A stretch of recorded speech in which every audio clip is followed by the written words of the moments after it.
पुणी ईडी रे हाजर होती जगबंधु चांद। बर्तमान मुझे आपको देखा जो विजुआल आपको देखा कि भाव से बर्तमान ईडी ऑफिस को आसी आसवा पर ईडी ऑफिस भितर को जाइए जहाँ प्रतिक्रिया देते कि गत 2 दिन तले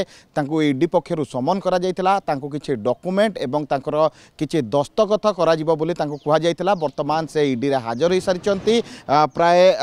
11:10 समय से बर्तमान ईडी रे हाजर होती संपूर्ण तथ्य से ईडी रु बाहर के डका जाइए कौन पाई ईडी फेर समन करिछि ए सबु घटनार तथ्य से बाहर कह आप जानते गत किछि दिन तले ईडी जगबंधु एवं अर्चना नायकर जो घर रही से घरे रेड करथिला एवं से घर को बाज्याप्ति करथिला। मते 2 दिन पूर्व समन आसथिला आज कौन पाई डाकिचंदी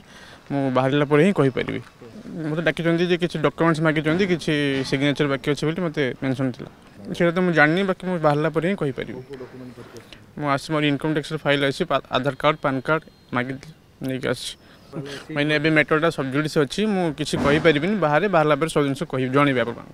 तेबे यहाँ पर बर्तमान जो रही जगबंधु चांद को समन होइछि एवं समन को आधार करी बर्तमान से एठार आसी उपस्थित होइछंती। परवर्ती स्थिति रे से एठारु बाहरिला परे ताको कोन पई ईडी समन करिछि एवं ए समन करिबा पछर कारण कोन एवं सीए तांको संगे केउ केउ डॉक्यूमेंट आनिछंती एवं तांकु केउ केउ कागज रे दस्तखत करिबा को कुहा जाइछि ए समस्त घटनारु पर्दा उठिबो। भुवनेश्वर कैमरा पर्सन शुभम कस सरोज कुमार राउत का रिपोर्ट स्टूडियो।